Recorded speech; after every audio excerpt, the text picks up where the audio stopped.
Alguma vez você já se olhou no espelho e sentiu que estava cansado de viver a mesma coisa todos os dias? Você acorda, trabalha, dorme e tudo se repete, como se a vida tivesse perdido o brilho. Mas então algo dentro de você desperta, uma voz firme, quase silenciosa, dizendo: chega. E é nesse instante que tudo muda. Porque é ali, no momento em que você decide não aceitar menos do que merece, que a transformação começa. Mudar não é pintar a superfície, é reconstruir os alicerces, é enfrentar a mente que te sabotou por anos, quebrar velhos hábitos, reacender a força que o mundo tentou apagar e criar uma riqueza que nasce dentro antes de aparecer fora. O problema nunca foi falta de conhecimento, foi tentar construir uma nova vida com a mesma mentalidade que criou a antiga.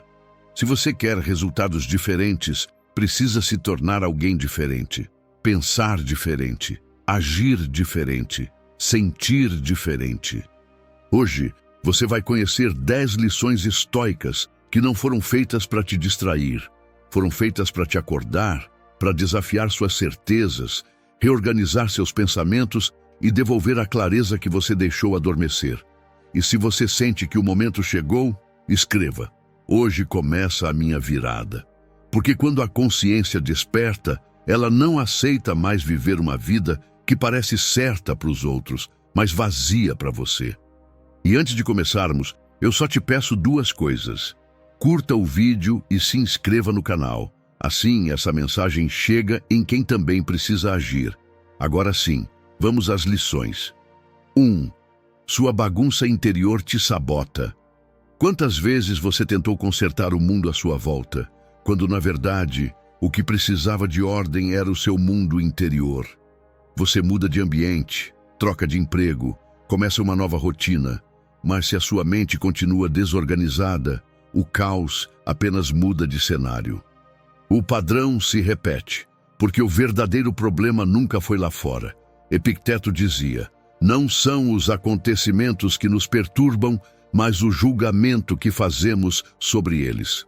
Ou seja, não é a vida que pesa, é o jeito como você a interpreta. Sua mente funciona como um projetor. Ela não reflete o mundo como ele é, mas como você está por dentro.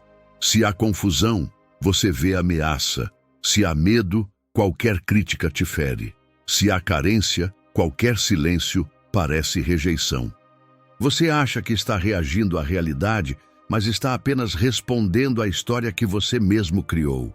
Faça esse exercício estoico agora. Pense em uma situação real. Alguém que te ignorou, um erro que você cometeu, uma falha que te persegue. Agora se pergunte: isso foi mesmo tão grave ou foi a minha mente que amplificou tudo? Nietzsche escreveu: não existem fatos, apenas interpretações. E isso é desconfortável, mas libertador, porque se a dor nasceu da interpretação, a cura começa quando você muda seu olhar. Não viva com os olhos sujos pelas dores do passado. Não reaja como quem está perdido no escuro, esquecendo que carrega uma lanterna no bolso.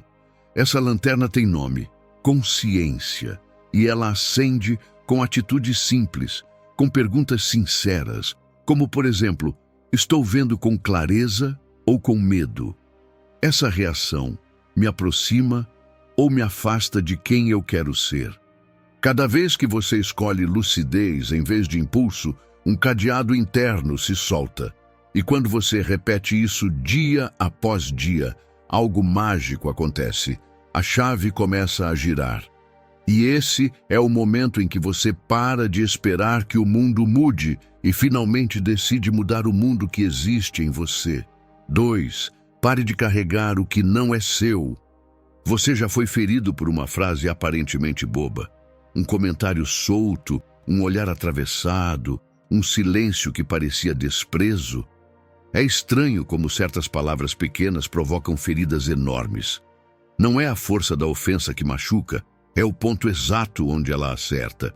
É onde você ainda está vulnerável, onde algo dentro de você ainda não foi curado. Sêneca dizia: a ofensa não tem existência própria. Ela só fere se você decidir aceitá-la. Imagine que alguém escreve algo cruel, coloca num envelope e envia para você. Mas quando essa carta chega, você tem duas escolhas: abrir e deixar o conteúdo contaminar sua paz, ou devolver ao remetente, sem ler, sem absorver, sem carregar. A maioria abre, lê, guarda e carrega aquilo por dias, semanas, até por anos, como se aquela frase definisse quem ela é. Mas não define. A ofensa é como um contrato. Ela só se cumpre se você assinar. Faça esse exercício estoico agora. Lembre de um momento recente, talvez um almoço de família, em que alguém soltou aquele típico comentário irônico sobre suas escolhas. Você ainda está nessa fase? Com aquele tom de quem acha que sabe mais, de quem te mede por fora sem saber o que você vive por dentro. O comentário foi curto, mas ficou ecoando. Você se calou, se fechou, não aproveitou mais nada, voltou para casa carregando aquilo como se fosse verdade. Mas e se você olhasse diferente? E se dissesse a si mesmo com firmeza: isso diz mais sobre ele do que sobre mim? Porque quem ataca, critica, diminui, está só revelando o próprio desequilíbrio. O outro não está descrevendo você, está projetando a si mesmo. Você não precisa rebater, não precisa absorver e, principalmente, não precisa carregar. Virginia Woolf escreveu: você não pode encontrar paz evitando a vida. E isso vale também para ofensas. Você não encontra paz tentando impedir que te critiquem. Você encontra paz ao decidir o que merece sua energia. Sua dignidade não é negociável. Sua alma não é depósito de lixo emocional, e sua paz vale mais do que qualquer provocação. Mas para proteger tudo isso, é preciso um tipo raro de força. A força de não reagir por impulso, a força de respirar fundo e seguir leve, a força de soltar sem ódio o que nunca foi seu. Então, da próxima vez que alguém tentar te atingir, não se pergunte apenas: por que isso doeu? Se pergunte com lucidez: essa dor é realmente minha ou eu só estou reagindo com a ferida de outra época? Você não precisa virar pedra, mas pode sim aprender a não carregar mais nenhuma. Escreva nos comentários: hoje eu devolvo o que nunca foi meu. Porque liberdade de verdade começa quando você para de segurar o peso que o outro jogou e escolhe caminhar leve, inteiro e em paz. 3. O silêncio sustenta a calma. Você já sentiu aquela urgência de se explicar, de justificar cada atitude, rebater cada crítica, provar que está certo? É como se o silêncio fosse uma derrota, como se, ao não responder, você estivesse perdendo alguma coisa. Mas a verdade é outra. O silêncio, quando nasce da consciência, não é fraqueza, é domínio. Musônio Rufo, mestre de Epicteto, ensinava: a palavra deve ser como uma espada embainhada, afiada, mas contida. Mas a maioria das pessoas vive com a espada na mão, pronta para cortar, para reagir, para vencer discussões que não valem a paz que se perde nelas. Querem ter razão, mesmo que o preço disso seja perder o próprio eixo. Mas o estoicismo oferece outro caminho. Nem tudo que te atinge merece resposta. Nem toda provocação merece palco. Nem toda crítica merece eco. Pense na seguinte situação. Em uma roda com amigos, alguém te critica de forma grosseira, te provoca no calor da emoção, sua mente grita por resposta, sua vaidade pede revanche. Mas quando você cede, o que acontece? Você perde tempo, energia e se afasta de quem você quer ser.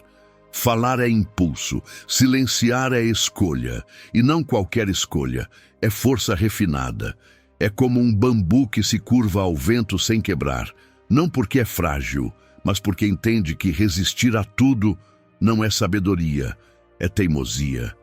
O verdadeiro silêncio não é vazio, é lucidez, é a suspensão do ego. Quando você não responde por vaidade, por medo, por insegurança, quando você entende que quem está em paz não precisa provar nada. E há mais poder nisso do que você imagina, porque o silêncio também revela.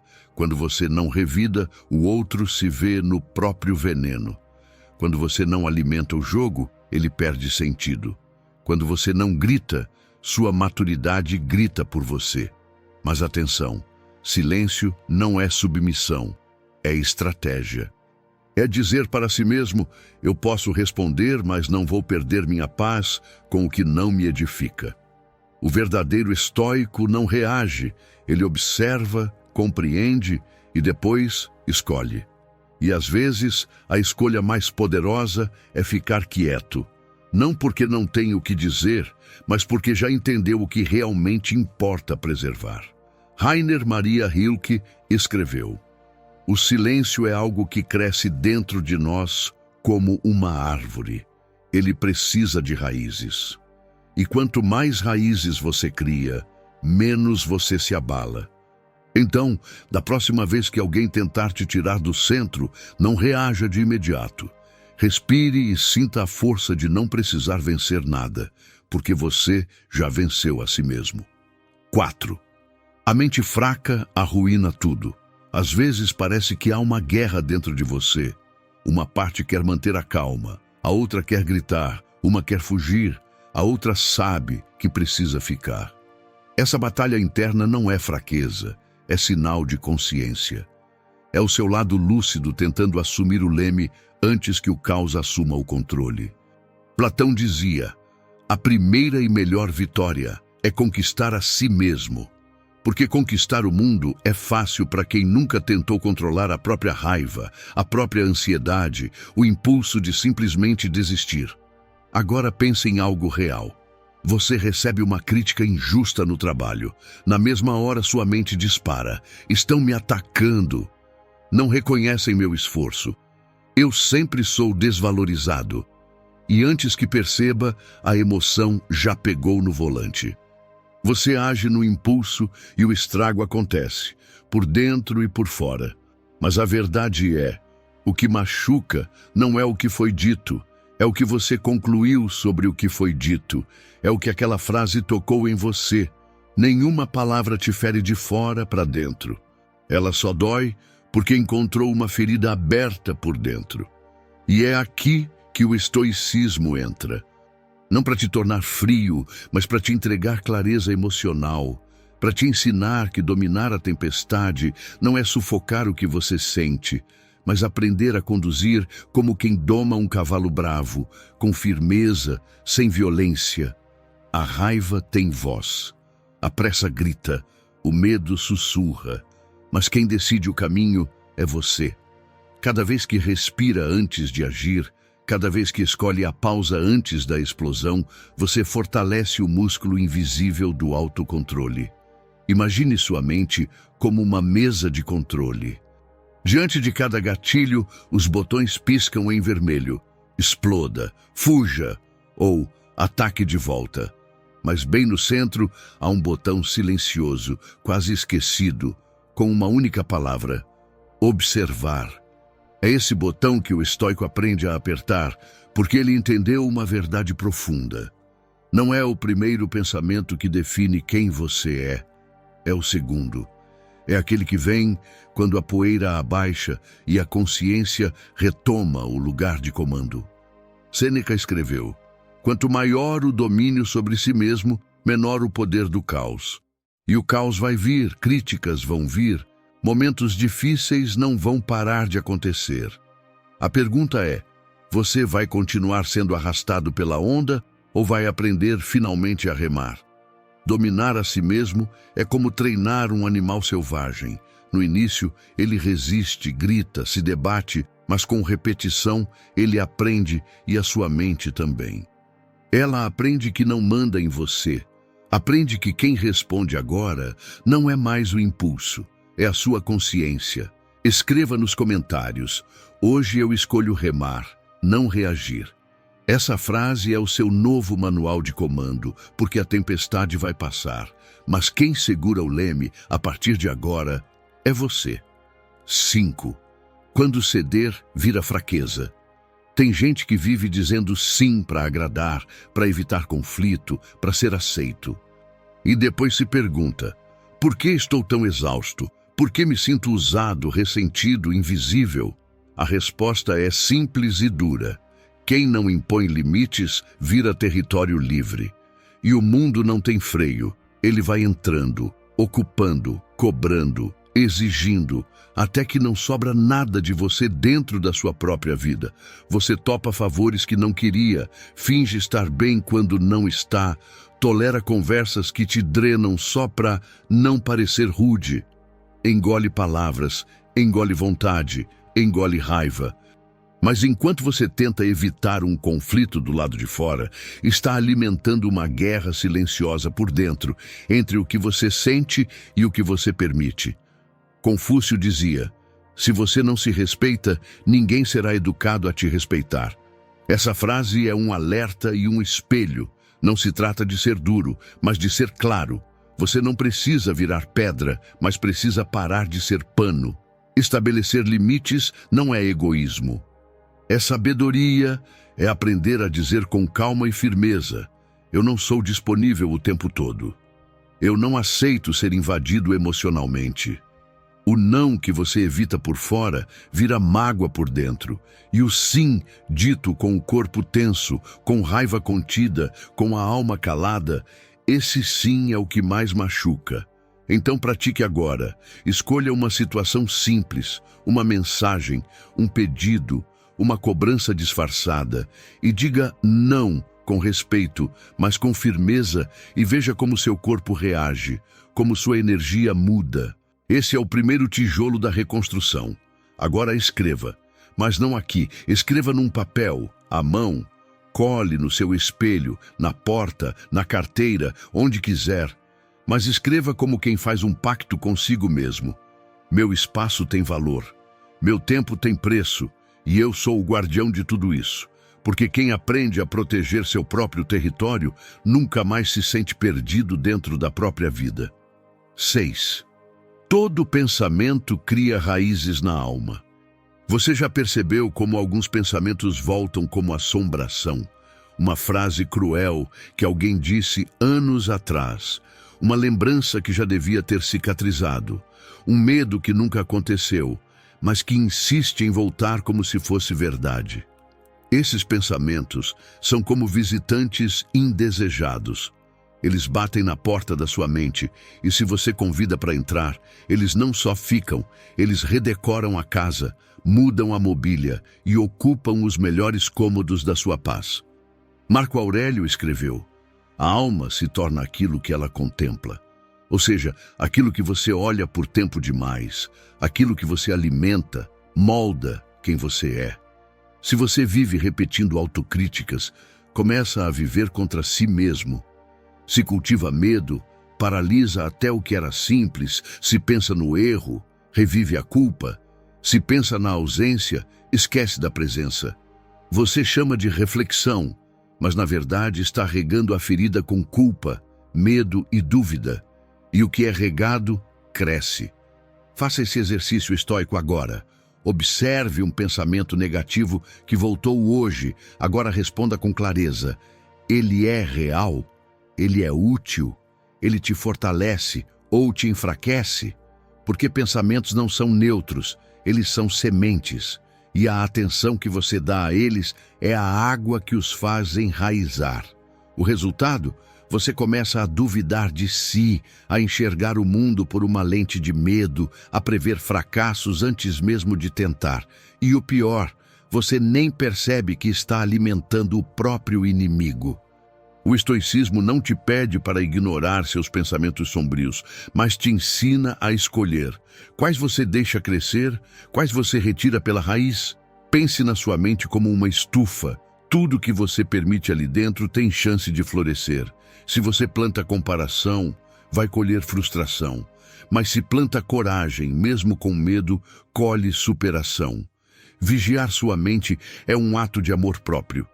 É olhar para um pensamento destrutivo e dizer: você não vai morar aqui. Quando vier aquela voz sussurrando: você não é capaz, troque por: ainda estou aprendendo. Quando surgir o eu sempre erro, responda com firmeza: estou em construção. Essas frases não são frases prontas, elas são pontes entre quem você foi e quem você pode ser.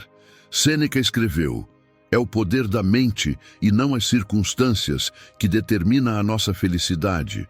E esse poder está nas suas mãos. Respirar em vez de afundar, observar em vez de reagir, redirecionar em vez de repetir.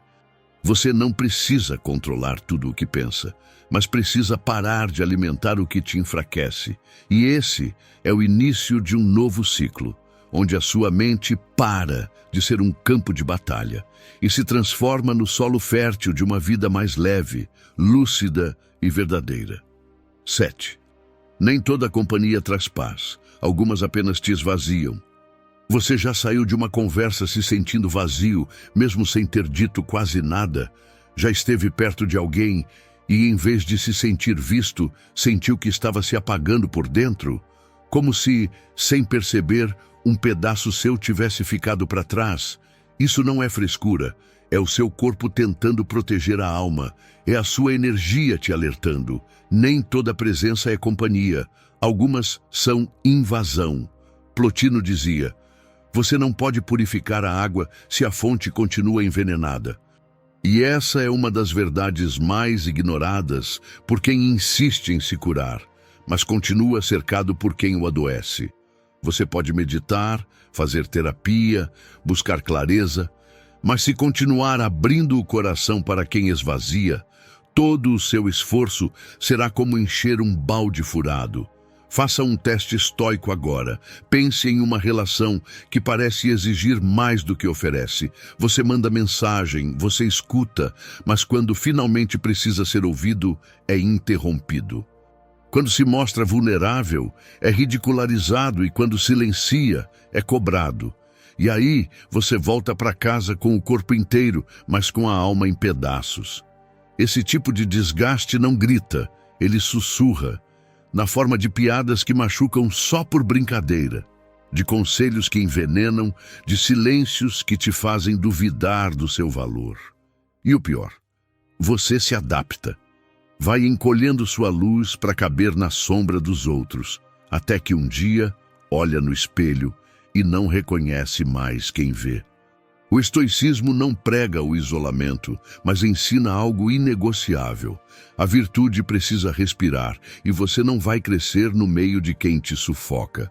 Você não precisa cortar laços com ódio, mas precisa fechar a porta com firmeza. Precisa entender que o amor próprio começa no momento em que você escolhe parar de sangrar por quem não percebe que te fere. Plotino repete como um eco: enquanto a fonte estiver envenenada, todo esforço de purificação será inútil. E a fonte, nesse caso, são as vozes que você permitiu morar dentro de você. Vozes que julgam, que drenam, que te convencem a se calar para manter uma paz que nunca foi real. Sua alma é uma casa sagrada. Nem todo visitante merece ter a chave da sala principal. Alguns entram, bagunçam, outros quebram, e há quem esvazie tudo e vá embora, levando junto a sua força, sua alegria, sua essência. Proteção não é egoísmo, é autoconsciência. Você pode dizer não com respeito, pode sair sem culpa, pode proteger sua luz sem pedir desculpas por brilhar demais. Porque sua luz não está em debate, ela não foi feita para caber em relacionamentos pequenos, ela foi feita para iluminar e não para implorar por espaço. 8. Viver no automático é morrer acordado. Você está no trabalho, mas sua mente está longe. Está em casa, mas remoendo o passado.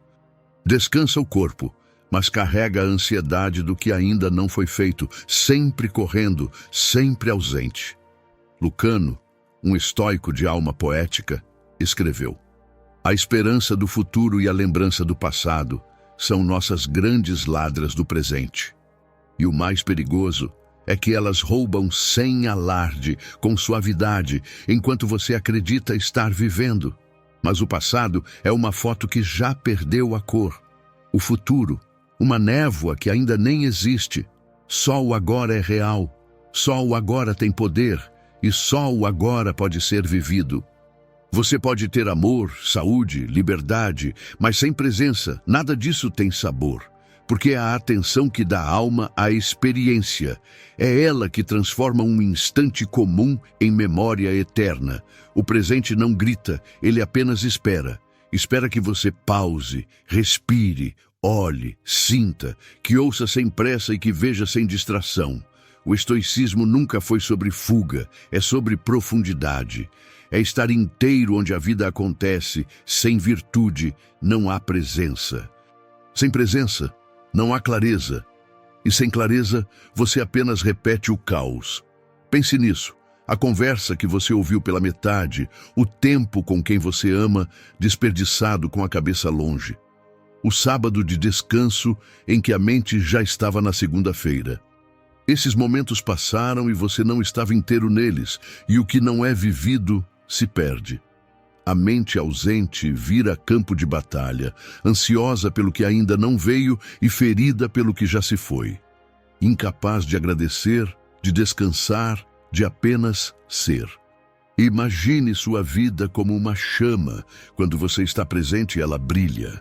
Mas quando se ausenta, ela se apaga e no escuro você começa a buscar luz fora, quando tudo o que precisava era acender o agora por dentro. A presença é uma escolha. Está no primeiro pensamento do dia, no café saboreado com calma, no olhar que você realmente vê, no toque que tem intenção e no silêncio que vira abrigo. O estoico vive assim, não preso ao passado, nem arrastado pelo futuro, mas com os pés fincados no instante, agindo com clareza, escutando com verdade, vivendo com inteireza. Se você sente que está se perdendo, pare. Feche os olhos, respire e sinta o corpo, o som, o ar e a vida acontecendo, aqui e agora.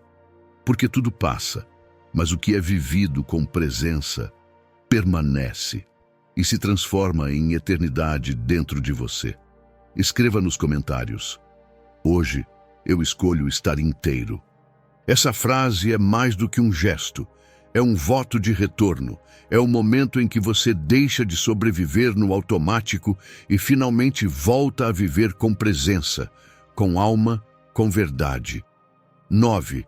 Respeite o corpo que carrega sua história. Você já agradeceu de verdade ao corpo que atravessou com você todos os seus dias difíceis? Ao peito que suportou a angústia sem desabar? Às pernas que seguiram andando, mesmo quando tudo em você queria parar? Aos olhos que insistiram em enxergar esperança, mesmo por trás das lágrimas? Vivemos numa época que celebra a performance, mas despreza o descanso, que cobra resultados, mas ignora os sinais silenciosos de exaustão. Tratamos o corpo como uma máquina que não pode falhar. Mas ele não é uma máquina, é um templo. E templos não funcionam na base da cobrança, funcionam com reverência. Leantes, sucessor de Zenão, ensinava: a verdadeira disciplina não é uma guerra contra o corpo, mas um pacto de harmonia entre ele e a mente. Não existe mente forte em um corpo quebrado, nem corpo forte que resista a uma mente em colapso. Mas o que vemos hoje são almas estilhaçadas em corpos que seguem no automático ou corpos à beira do colapso, tentando sustentar mentes que já pediram socorro há muito tempo. E onde há essa desconexão, nasce o sofrimento invisível, aquele que ninguém vê, mas que corrói por dentro. Pense nos sinais que você tem ignorado, a dor que insiste, o cansaço crônico, a tensão que te visita todo dia. Nada disso é por acaso.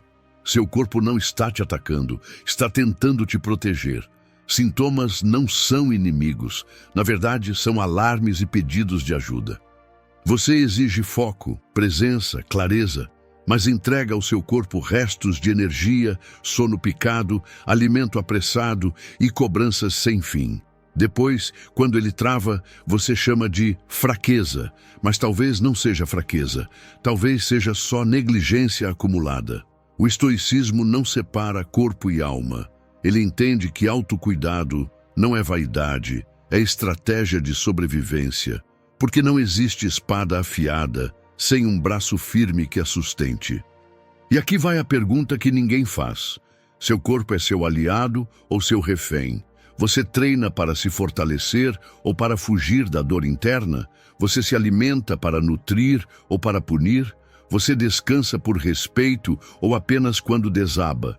Os excessos do corpo quase sempre escondem dores da alma, e o corpo, quando honrado, se transforma, de peso em força, de ferramenta em parceiro, de refém em abrigo. Hoje faça uma pausa, se pergunte com honestidade: o que em mim precisa parar? O que em mim quer recomeçar? Talvez um alongamento, um sono sem culpa, uma refeição sem pressa, uma respiração consciente. Escolha uma atitude que possa honrar o corpo que te carrega e se comprometa a cuidar de si mesmo por inteiro, sem divisões. 10. Pare de esperar autorização para viver. Você já deixou de fazer algo em que acreditava apenas por medo do que os outros iam pensar? Já disfarçou sua opinião só para se encaixar? Ou quantas vezes deixou de ser quem é só para não incomodar? Você molda gestos, palavras, decisões e mal percebe que está se afastando de si mesmo a cada concessão. Essa prisão é invisível, mas real, e ela nasce da dependência da aprovação. Quirón de Esparta, um estoico pouco citado, mas profundamente lúcido, nos confronta com uma pergunta que corta como lâmina. Quanto tempo mais você vai adiar sua grandeza esperando ser aceito? A busca por aceitação é humana, mas viver em função dela é esperar que o outro diga nosso valor sem que o construamos dentro de nós. O estoicismo nos ensina que nossa dignidade não pode estar nas mãos de ninguém.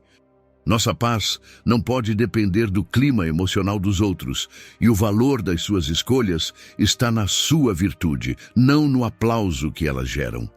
Você pode ser celebrado por todos e ainda assim se sentir vazio.